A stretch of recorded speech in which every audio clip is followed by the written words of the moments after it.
Antonio's experience.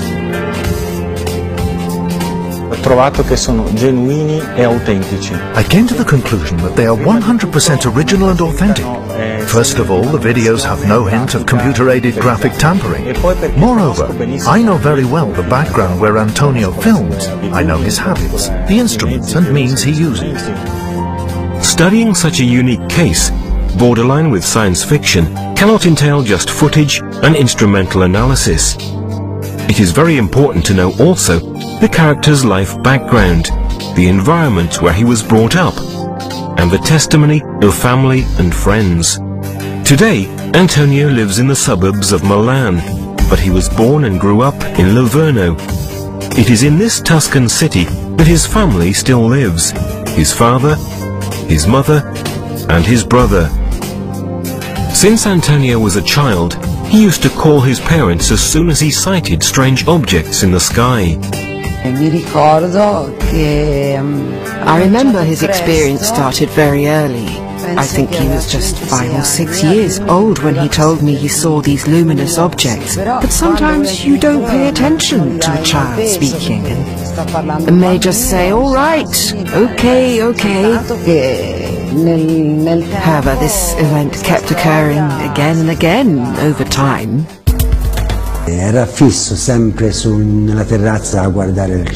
He spent a lot of time on the balcony with his eyes fixed on the sky, and he used to cry, "I've seen a UFO."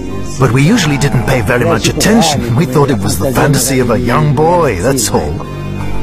The phenomena carried on, and since Antonio kept insisting, the family members also started to become aware of the fact that he really saw strange things.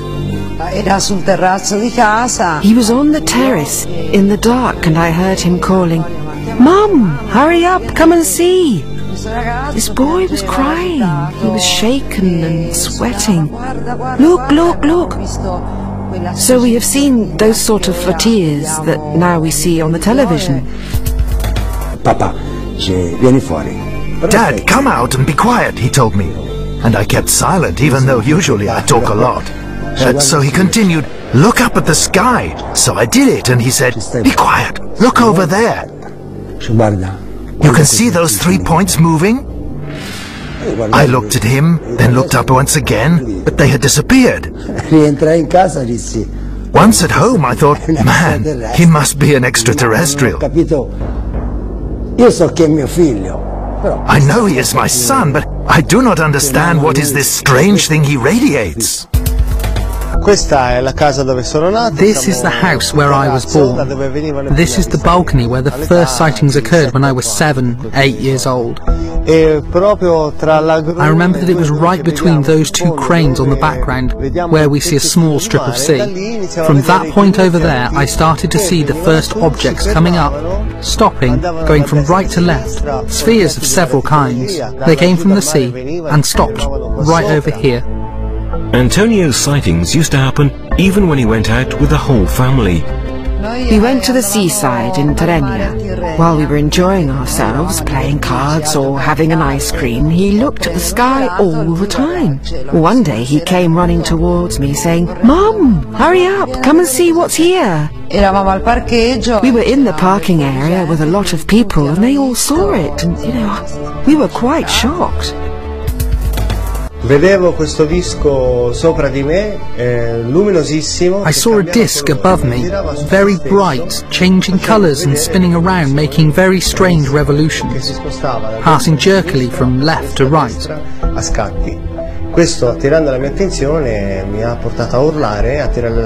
It drew my attention, so I started to cry, getting my parents and the other people's attention. I was about 8 years old. The family's testimony could carry on. However, they confirm that Antonio has always been very sensible since he was young, making him somewhat different from those of the same age. With his aptitude to spot mysterious flying objects strangely connected to him. Antonio has always been a peculiar boy. He's always mentioned that he sees things. He's always looked awkward to my eyes. I don't know the reason. I don't know what drives him. He says he feels something inside, and when he feels some presence, he just takes the camera and shoots all the time. People may think he is mad, but these are the facts. The events that Antonio and his family have described are not new for ufology and contact cases. That peculiar sensitiveness, the recurring sightings since an early age, are common elements for other famous contactees. Emerge il fatto che queste persone hanno avuto o avrebbero avuto. The fact comes out that these people have had or might have had similar experiences earlier in their life. Quindi magari o da bambini o anche, diciamo, in epoca comunque precedente. So it could have happened either when they were children or at an earlier age in which they were not fully aware of what was happening. Possibly only years after the event they could understand it. Tutto questo dà da pensare, perché potrebbe addirittura far ritenere. All this makes you wonder, since it suggests that this person could have been chosen somehow to live this kind of experience. È sicuramente indicativo il fatto che Anyhow, it is surely important to consider that even Spielberg dealt with these experiences in the TV series Taken. The episodes carried on until the age of about 13. At that time, Antonio started to cultivate other interests, and so the phenomena became less frequent. This phase lasted until he was about 22 to 23 years old, when Antonio met a group of ufologists and extraterrestrial enthusiasts in Livorno. In that moment, his passion of youth for the mysterious visitors was restored. He started experiencing again the events that characterized his youth. Antonio felt to go to Valle Benedetta, an area just outside Livorno. Sometimes he went there on his own, other times he involved other people, starting with his brother, Gabriele, even if not everyone shared Antonio's passion for the phenomenon. When they went to Valle Benedetta, Gabriele used to go too, but he did not take it that seriously. Whereas Antonio did the opposite. He was utterly keen. Ecco perché ho detto, è troppo differente. This is why I've said he was so different from the others, from his schoolmates. La serata si svolgeva così. The evening went more or less like this. We got there by car, took position, and maybe after about 5 minutes, 1 or 2 lights would manifest above us. O magari si vedevano venire su dalla collina. They would maybe come up from the hill and start hovering above us, increasing their luminescence. Then, they would slowly change position with irregular movements, impossible for a conventional plane. Unfortunately, nobody thought to bring a video camera or photographic equipment. Non portavamo né telecamere né macchine fotografiche. We haven't thought of bringing camcorders or cameras, as it was something really new for us. I mean that we didn't take the time to consider capturing frames in order to show our experience to the others. There was not even the intention to show any material to anyone, because we felt it as a personal experience. During skywatching, many people had the chance to experience at first hand the appearance of those unknown aircrafts that Antonio mentioned, even if not everything was so straightforward. During the period in which there have been many such sightings, I try to involve as many people as possible, like my family and close friends. Unfortunately though, I have to confess there has been a lot of mockery.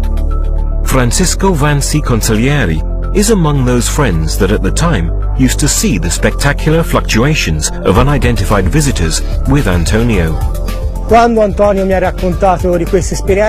Antonio told me about these experiences, I immediately believed him, as we're very close friends.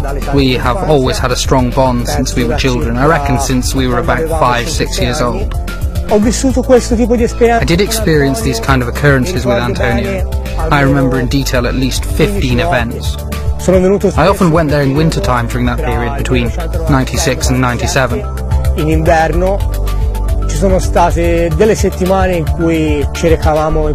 There have been periods in which we went there at least twice a week.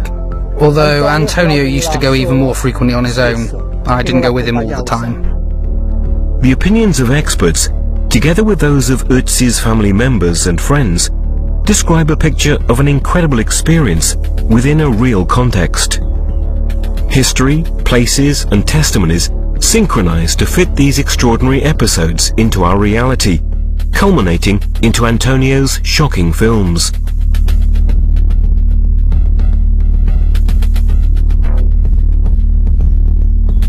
At the end of the 90s, the experiences at Valle Benedetta ceased. This experience stopped around 98 to 99 because I moved to Milan for work. In 2000, Ötzi met Simona Sibilla. After a little while, they started going out, and Antonio found out that she shared the same passion for unidentified flying objects.